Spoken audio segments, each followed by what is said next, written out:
کہ صبر جو ہے وہ 3 قسم کا ہے.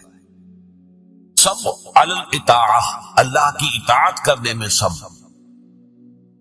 فجر کی نماز کے لیے اٹھنے کے لیے اس وقت چونکہ بڑی نیند گہری آئی ہوئی ہوتی ہے، رات بھر اگر کوئی مریض پریشان رہا ہو اور بے چین رہا ہو، اس وقت اسے نیند آ جاتی ہے. اس وقت نیند کو توڑ کر اٹھنا، واقعہ یہ ہے کہ اس کے لیے صبر کرنا. پھر یہ کہ مئی جون کے مہینوں میں روزہ رکھنا بڑے صبر کی بات. تو صبر علی الاطاعہ، اللہ کے احکام کی پیروی اور اطاعت کرنے میں یہ صبر ہے. دوسرے ہے صبر علی المعصیہ، گناہوں سے بچنے کے لیے صبر. آدمی دیکھ رہا ہے کہ میں اگر اپنا وعدہ توڑ دوں تو مجھے بہت نفع ہو جائے گا، لیکن یہ معصیت ہے. اس سے رکنا تو اپنے نفس کو تھامنا ہوگا کہ وہ نفع کو نظر انداز کرتے اور اپنی بات پر جمع رہے. یا کوئی اور نفسانی خواہش ہے وہ ابھرتی ہے تو اس کو روکنے کے لیے انسان کے اندر طاقت چاہیے. یہ صبر. تیسرا صبر جو ہے وہ ہے صبر علی الابتلاء، آزمائش پر صبر. اللہ تعالی کی طرف سے یہ ہمیشہ کا ایک قاعدہ ہے، قانون ہے کہ جو لوگ بھی ایمان کا دعویٰ کریں ان کو جانچا جاتا ہے، پرکھا جاتا ہے، امتحانات میں سے گزارا جاتا ہے، آزمائشوں کی بھٹیوں میں سے گزارا جاتا ہے. یہ صبر علی الابتلاء جو ہے یہ اصل میں موضوع ہے ہمارے اس 5ویں حصے. اس لیے نوٹ کر لیجئے کہ وہ صبر علی الطاعہ اور صبر علی المعصیہ وہ اس میں اصل میں زیر بحث نہیں ہے، وہ پچھلے حصوں میں آ چکے ہیں از خود امپلائڈ نہیں. لیکن صبر علی الابتلاء، آزمائشوں کے اندر جمے رہنا، کوئی تکلیف ہے، پرسیکیوشن ہے، اسی طریقے سے آپ کو ستایا جا رہا ہے، وربل پرسیکیوشن ہے یا فزیکل پرسیکیوشن ہے، زبانی ایذا دی جا رہی ہے یا جسمانی ایذا دی جا رہی ہے، اس پر صبر کرنا. جانی نقصان ہے اس پر صبر کرنا، مالی نقصان ہے اس پر صبر کرنا. یہ سارے صبر جو ہے یہ در حقیقت یہ موضوع ہے اس 5ویں حصے. اب اس میں بھی تاریخی اعتبار سے نوٹ کر لیجئے کہ ایک تھا وہ صبر جو صحابہ کو مکے میں کرنا تھا، اور ایک وہ صبر و مصابرت ہے کہ جو مدینے میں آ کر شروع ہوا. مکے میں کیا تھا؟ یک طرفہ صبر تھا، جو تمہیں ستایا جائے، تکلیف دی جائے، جھیلو، برداشت کرو، کھڑے رہو، پیچھے بھی نہیں ہٹنا لیکن جوابی کارروائی بھی نہ کرنا. میرے نزدیک یہ صبر جو ہے یہ زیادہ مشقت طلب تھا، یہ صبر زیادہ مشکل ہے. جہاں آپ کو اجازت ہو کہ کوئی آپ کو برا کہے آپ بھی جواب میں برا کہے، کوئی آپ کو اینٹ مارے آپ پتھر دے مارے، تو ظاہر بات ہے کہ وہاں بھی صبر کی ضرورت تو ہے. لیکن یہ کہ آدمی کا ٹھنڈا ہو جاتا ہے دل کے میں نے بھی بدلہ لے لیا ہے، میں نے بھی پتھر مار دیا. لیکن مکہ مکرمہ میں حکم یہ تھا کہ بس جھیلو اور کوئی جوابی کارروائی نہیں. یہ جو صبر تھا یہ بڑا کڑا صبر تھا، بڑا سخت صبر. اور اسی اعتبار سے میں نے جیسا کہ آپ کو بتایا تھا کہ فزیکل پرسیکیوشن جو شروع ہوئی ہے وہ 4 سال سے شروع ہوئی ہے آغاز وحی کے بعد. اس سے پہلے صرف وربل پرسیکیوشن تھی، اور وہ بھی داعی یعنی حضور کی ذات پر مرکوز تھی. پاگل ہو گئے، دماغ خراب ہو گیا ہے، سحر زدہ ہے، کوئی جن آسیب ان کے اوپر آ گیا ہے، شاعر ہے، ساحر ہے. اب یہ ساری وربل پرسیکیوشن ہو رہی تھی، اور وہ بھی صرف حضور کے، کسی اور کے لیے نہیں. اس لیے کہ وہ سمجھتے تھے کہ اگر حضور کا یہ جو قوت ارادی ہے، ول، اسے ہم کل کر دیں اس وربل پرسیکیوشن کے ذریعے سے، استہزاء سے، تبصر سے، مذاق اڑا کر وہ بددل ہو کر بیٹھ رہے ہیں، تو کسی اور کو کچھ کہنے کی ضرورت نہیں، یہ تحریک اور دعوت ختم ہو جائے گا. پہلے 3 سال پرسیکیوشن صرف وربل تھی، اور وہ بھی focused on the person of the prophet Muhammad صلی اللہ علیہ وسلم.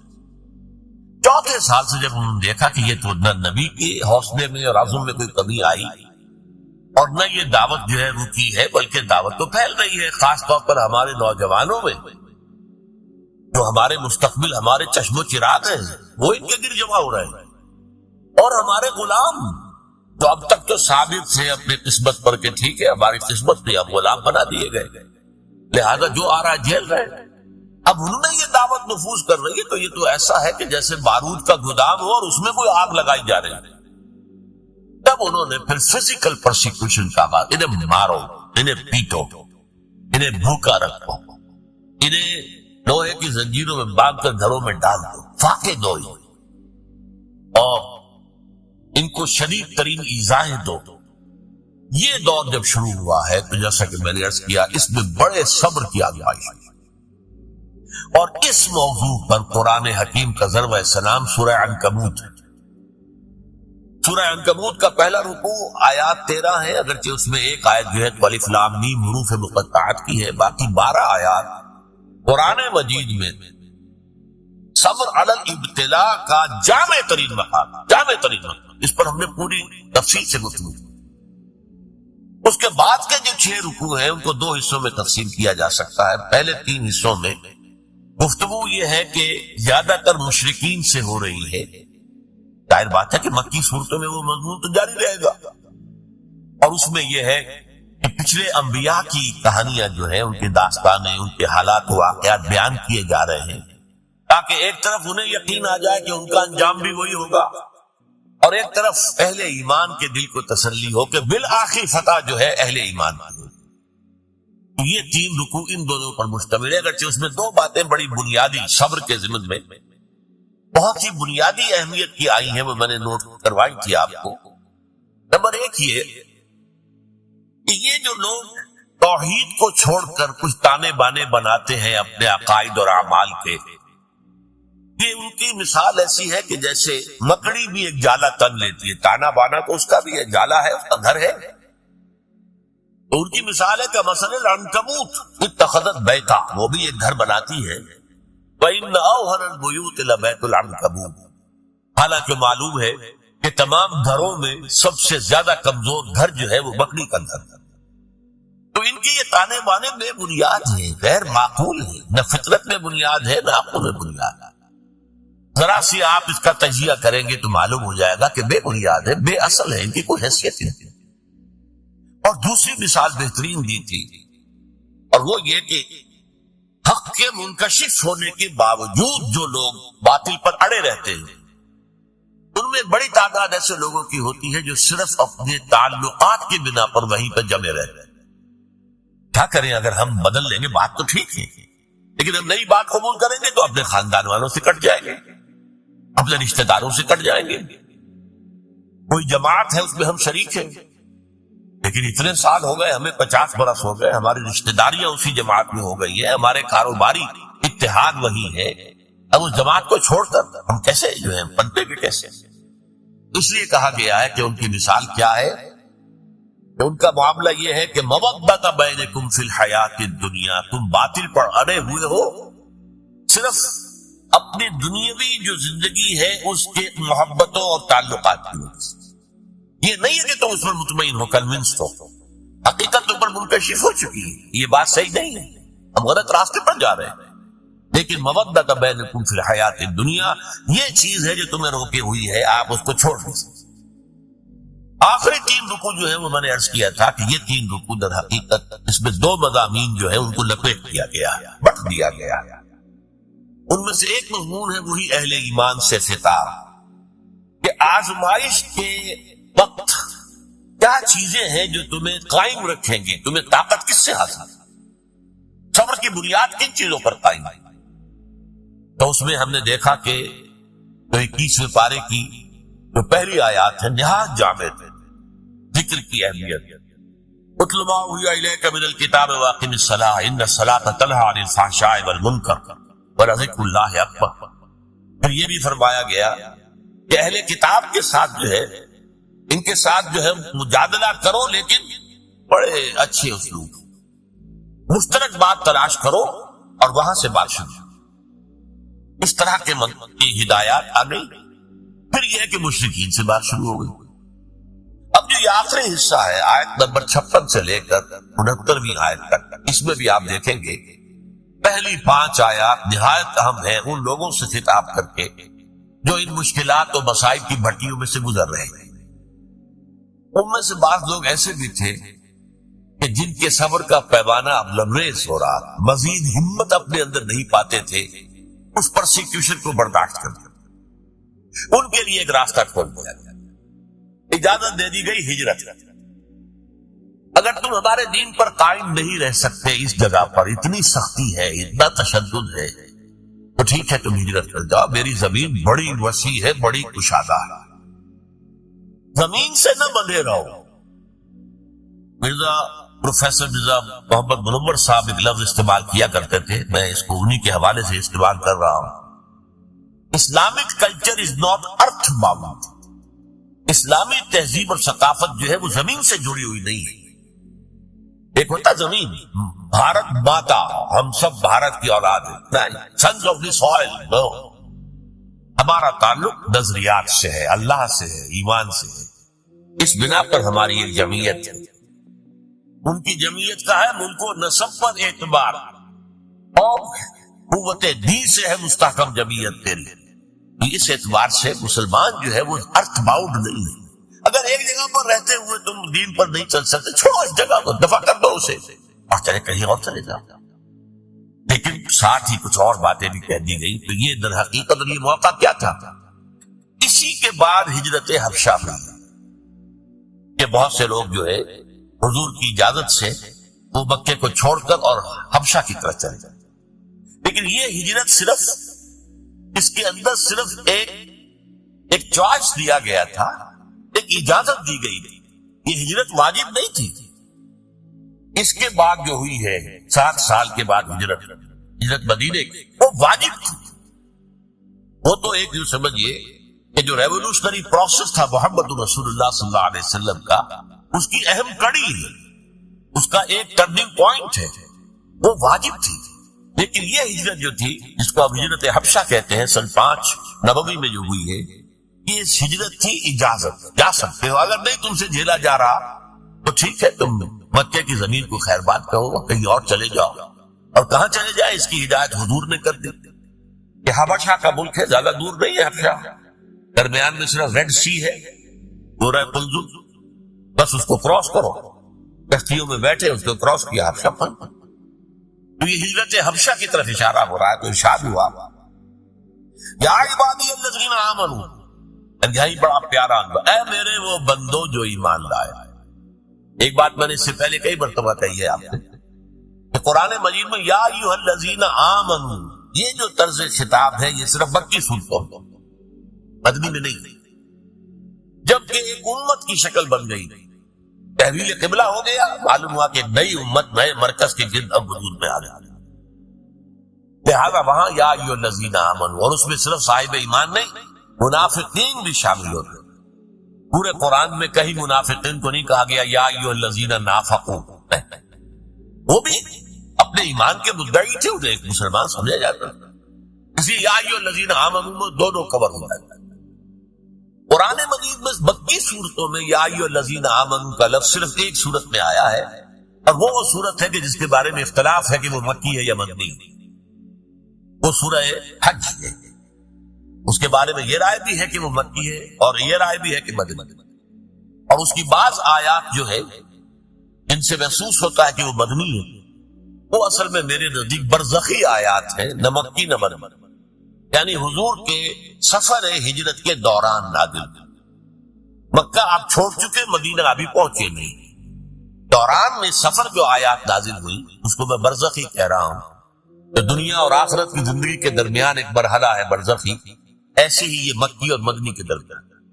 پر اس کے علاوہ پوری مکی صورتوں کے اندر، ویسے وہ صورت بحیثیت مجموعی میرے نزدیک مکی ہے، اس کی وہ آیات جن کی بنا پر لوگوں نے یہ گمان کیا کہ مدنی ہے، وہ میرے نزدیک برزخی ہے، یعنی مکی اور مدنی کے درمیان۔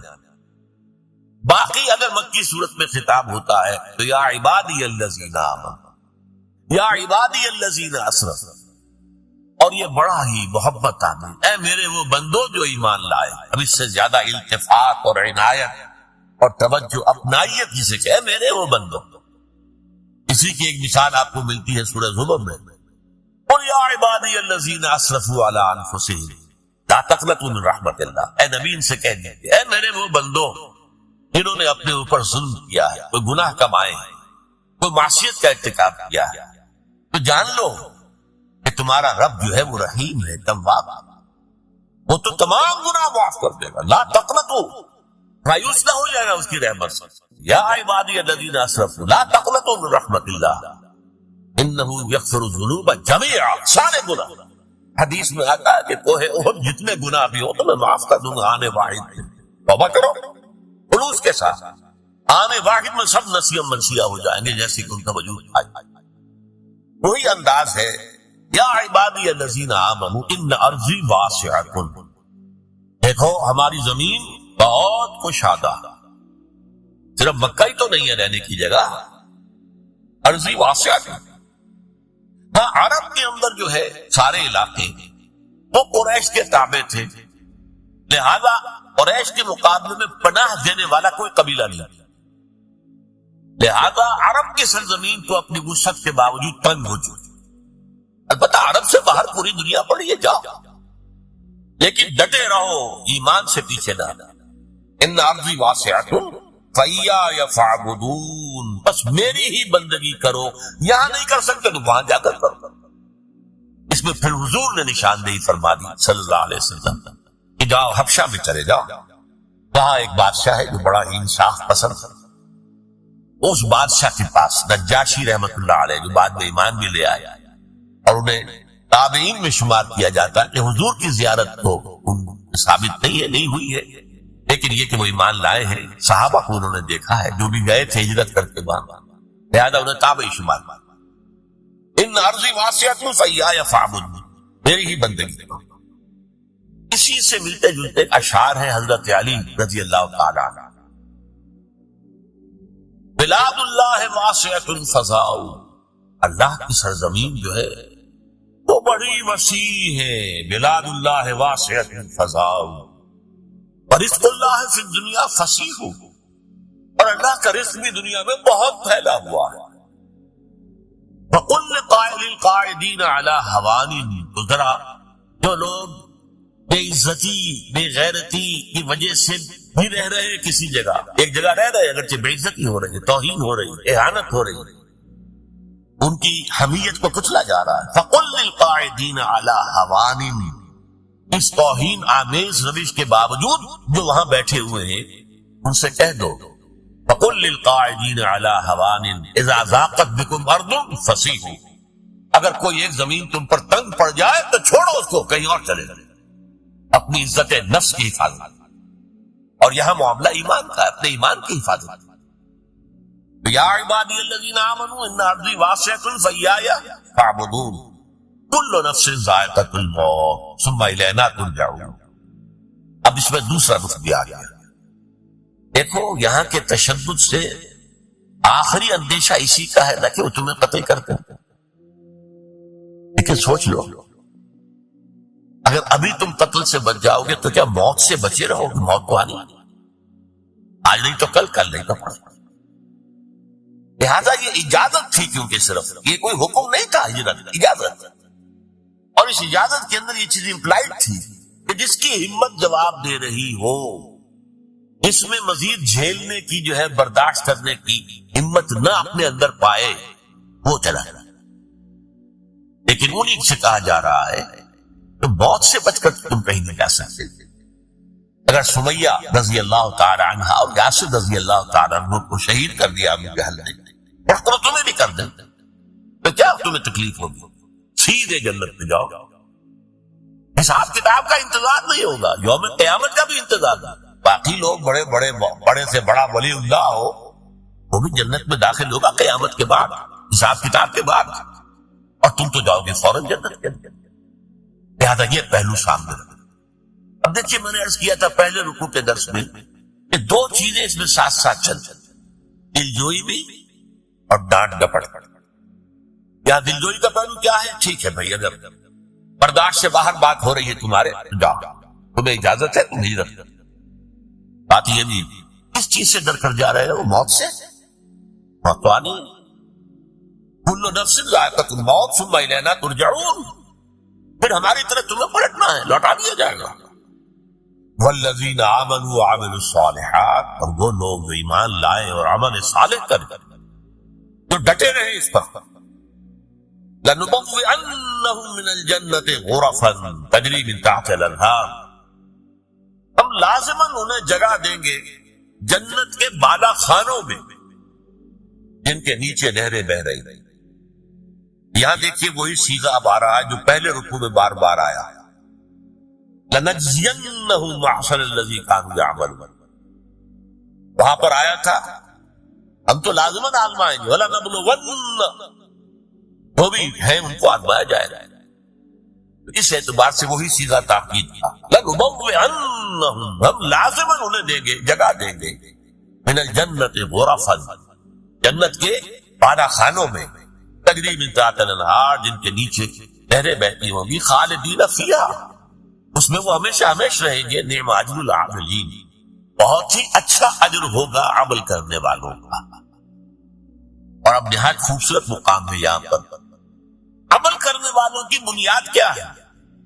الذین صبروا وعلی ربہم یتوکلون وہ لوگ جنہوں نے صبر کیا، جھیلا، برداشت کیا، سختیاں جھیلی، مصیبتیں جھیلی، مسائب جھیلے.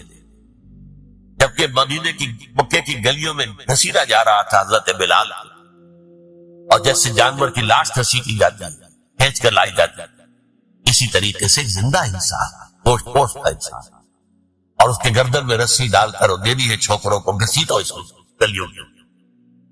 اور ظاہر بات ہے کہ وہ گلیاں کوئی پیومنٹ تو نہیں تھے، وہاں پر کوئی سڑکیں تو نہیں تھی. کونے رکھنے والے جو ہے وکیلے پتھر جسم ادھر رہا پونم پھول ہے. پھر سینے کے اوپر ایک بھاری پتھر رکھ دیا گیا دھوپ میں ڈال کر. اوپر سے وہ آسمان جیسے آگ برس رہی ہے، ادھر سینے پر پتھر. سانس لینا مشکل سے سانس لے رہے ہیں، لیکن ساتھ ساتھ کہہ رہے ہیں احد احد احد احد احد احد، ایک ہی کو ماننا اور کسی کو نہیں. الذین صبروا ان لوگوں نے صبر کیا، وعلی ربہم یتوکلون اور جو اپنے رب ہی پر توکل کرتے رہے. ہمارا پروردگار ہی ہمارے لیے راستے کھولے گا، ہمارا پروردگار ہی آخر میں ہماری مدد کرے گا، ہمارا پروردگار جو ہے ہمیں کامیابی نصیب فرمائے گا. علی ربہم یتوکلون وَكَأَيٍّ مِّن دَابَّةٍ لَّا تَحْمِلُ رِزْقَهَا اور کتنے ہی چوپائے ہیں زمین میں تم دیکھتے ہو وہ اپنا رزق اٹھائے تو نہیں پھرتے. یہ پرندے جو ہیں کیا ان کا رزق ان کے پاس اسٹور میں کہیں ہوتا؟ حضرت مسیح کا ایک بڑا پیارا جملہ ہے سرمن آف دی ماؤنٹ میں. کیوں فکر کرتے ہو؟ اپنے حواریین سے کہہ رہے کیوں فکر کرتے ہو کہ کیا کھائیں گے؟ تم جنگل کی چڑیوں کو نہیں دیکھتے کہ وہ خالی پیٹ اپنے گھونسلوں سے نکلتی ہیں اور شام کو آسودہ ہو کر واپس آتی ہیں؟ ان کے پاس کہیں کوئی جمع تو نہیں ہے، کوئی ذخیرہ تو نہیں ہے گندم کا یا کسی اور جو آسمان کے پرندوں کو کھانے کو دیتا ہے کیا وہ تمہیں نہیں دے؟ یہ خوبصورت انداز. کیوں فکر کرتے ہو کیا پہنو گے؟ جنگل کی سوسن کو نہیں دیکھتے کہ جس قدر شاندار لباس اللہ نے اسے دیا ہے، رنگین. سلیمان بھی اپنی ساری شان و شوکت کے باوجود ویسا ملبس نہ تھا، ویسا لباس اس کے پاس بھی نہیں. تو جو جنگل کی گھاس کو لباس دیتا ہے جو آج ہے اور کل جھونک دی جائے گی آگ میں، کیا وہ تمہیں لباس نہیں پہنائے گا؟ یہ ہے توکل اللہ کی ذات. وَكَأَيٍّ مِّن دَابَّةٍ لَّا تَحْمِلُ رِزْقَهَا اللَّهُ يَرْزُقُهَا وَإِيَّاكُمْ اللہ ہی انہیں بھی رزق دیتا ہے تمہیں بھی دے گا. کیوں فکر کرتے ہو کہ کل کیا کھائیں گے؟ آج جس نے تمہیں رزق دیا وہ کل بھی دے گا. تم اس کے اوپر توکل کرو، اعتماد کرو. وَهُوَ السَّمِيعُ الْعَلِيمُ اور وہ سب کچھ سننے والا ہے، سب کچھ جاننے والا ہے. یہ 5 آیات بھی یوں سمجھئے کہ اس صبر کے موضوع پر، جو صبر کے اس وقت مکی دور میں تھا، یک طرفہ صبر، ایک ہے 2 طرفہ صبر. وہ آئے گا مدنی صورتوں میں جب ہم پڑھیں گے، سورہ بقرہ، سورہ آل عمران. لیکن یہ یک طرفہ جو آئے جھیلو، برداشت کرو، لیکن کوئی جوابی کارروائی نہیں.